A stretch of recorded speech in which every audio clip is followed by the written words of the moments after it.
তো ফ্রেন্ড, তোমরা তো জানতে আমি সেদিনকে বাড়ি গেছিলাম। তো বাড়ি যাওয়ার পরে আর ভিডিওগুলো দেওয়া হয়নি। দেখো, ঘুম থেকে উঠে সকালবেলা ওকে কোলে নিয়ে আমি ব্রাশ করব, ও আমার কোলে উঠে নাচানাচি করছে। এটাই হয় বাড়িতে গেলে, ওরা দুজন আমার আমার কী আর বলবো।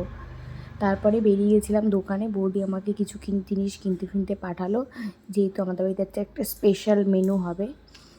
আমাদেরকে বসিয়ে রেখেছে, দেখো আমার বসিয়ে তিনজন। ফাইনালি আমি চা খাবো, এবার আমার সাথে ও খাবে। বাড়িতে আসলে এটাই তো মজা, ওখানে আমি বানিয়ে খাই আর এখানে মা বানিয়ে দেয়, পিসি বানিয়ে দেয়, বৌদি বানিয়ে দেয়।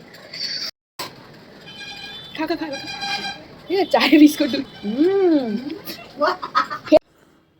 চা খাওয়ার ধরনটা তো তোমরা ওকে দেখলে। ও না চা খেতে খুব ভালোবাসে, যেই চা খাবে না কেন ও তার সাথে চা খাবে। আর তারপরে আমরা যেহেতু বাড়িতে ছিলাম না, বৌদিও বাপের বাড়ি গেছিলো, আমিও ছিলাম না। আর তো সেই দিন পঞ্চম দোল ছিল, তাই জন্য আমরা আবার সেদিন দোলটাকে রিক্রিয়েট করে দিয়েছে। বাবা প্রথমে ও ছেলেকে মাখিয়ে, মাই শুরু করে।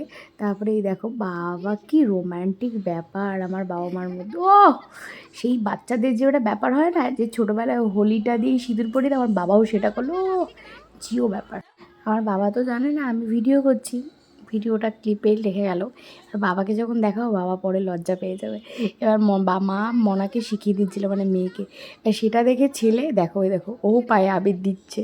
তারপর পাশে একটা বৌদি যাচ্ছিলো, মা বললো আসো তোমাকেও একটু লাগিয়ে দিই।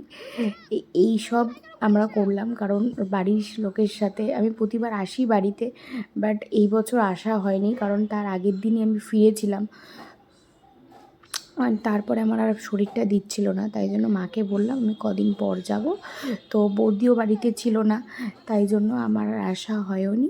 তাই জন্য আমরা দোলটাকে আবার রিক্রিয়েট করলাম। এইটা তো ছাড়ো, পরের দিনের ভিডিওটা আমার মনে হয় বেশি ক্লিপ নেওয়া হয়নি। পরের দিন, তার দুদিন পর আমার বর এসেছিলো।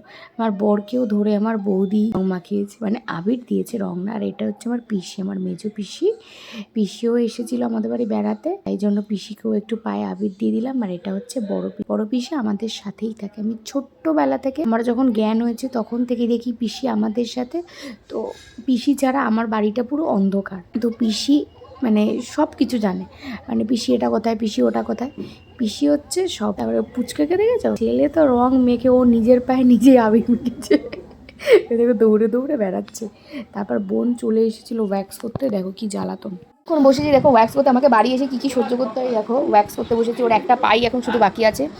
এতগুলো পেপারে করেছি, বুঝতেই পারছো। এই লাস্ট এই একটা পা করলে আমার শেষ হবে কাজ। এইসব 1.5 মাস ধরে বলে রেখেছে, আমার হওয়ার সময় হয়নি। 1.5 মাস অপেক্ষা করেছে, তবুও কারোর কাছে করতে যায়নি। আমাদের বাড়িতে বিরিয়ানি রান্না হচ্ছে, তো চলো। এটা কিন্তু হোলি স্পেশাল বিরিয়ানি রান্না হচ্ছে। হোলিতে যেহেতু আমরা আসিনি, আমি আসিনি, তাই জন্য হোলি বৌদিও বাড়ি ছিল না, তো হোলি স্পেশাল চিকেন বিরিয়ানি রান্না হচ্ছে। আমার বর আসলে মাটন হতো, বর নেই, তাই জন্য বর রবিবার আসবে, রবিবার দিন মাটন হবে। বিরিয়ানি না, এমনি। ও হচ্ছে দেখো, দেখাচ্ছি আমি তোমার। আলু সব রাখা, ঘি ফি মশলা করে রাখা। আর এটা হচ্ছে আলু বোকরা, টক দই আছে, সব রেডি। এখানে দেখো ভাত এখন সবে দেওয়া হচ্ছে, ভাত হলেই আমরা মিশিয়ে দেবো। এই যে চিকেন দেখেছো, আর এই যে বেরেস্তা, সব রেডি, শুধু ম্যারিনেশন বাকি। দেখো মাংস বিরিয়ানি সাজানো হচ্ছে, সেই রেডি বিরিয়ানি। আর দেখো মাংসগুলো তুলে তুলে আলাদা করে রাখা হচ্ছে, যাতে ভিডিও ছুড়ে না যায়। আমরা সবাই খেতে বসে পড়েছি, খাওয়া স্টার্ট করে দিয়েছি। ভাবলাম ভিডিওটা নেওয়া হয়নি, ক্লিপটা। মা খাচ্ছে, ওকে দিলে কেন? খাচ্ছ তোমার হাতে কি? তোমার হাতে কি? তুমি এগুলো কি খা? তুমি দুটো মাংস খেয়ে ফেলেছো? হ্যাঁ, এই তুমি দুটো মাংস খেয়ে ফেলেছো? এ বাবা, কি সর্বনাশ! তুমি দুটো বড় বড় মাংস খেয়েছো? হ্যাঁ, এই হ্যাঁ। তারপর দেখো খাওয়া দাওয়া করে আমরা বেরিয়ে গেছিলাম ওকে ডাক্তার দেখানোর জন্য। আর ও দেখো বড় মানুষের মতো টোটোতে ধরে আবার একা বসে আছে, দেখেছো? তারপর ডাক্তার দেখার পর একটা শাড়ি নেওয়ার ছিল, আর শাড়ির দোকানে গিয়ে দেখো দোকানদারি করছে।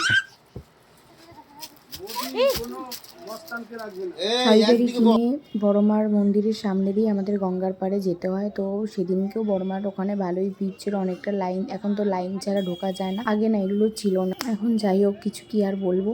সেখান থেকে ঢুকতেও দেয় না। আর আমরা যেহেতু এখানকার বাসিন্দা, আমার অ্যাকচুয়ালি কার অসুবিধা হয় না, আমার হয়। তো আমরা 3 জনে চলে গেছিলাম গঙ্গার ধারে গিয়ে। গঙ্গার ধারটা একদম অন্যরকম করে দিয়েছি। গঙ্গার ধারে আসলেই না পুরনো স্মৃতির কথা মনে পড়ে, কারণ লকডাউন এইগুলো তো এখানেই কাটিয়েছি। এই ছিল আমার ভিডিও। ভালো লাগলে একটা লাইক, কমেন্ট, শেয়ার করে যেও। Tata, bye bye.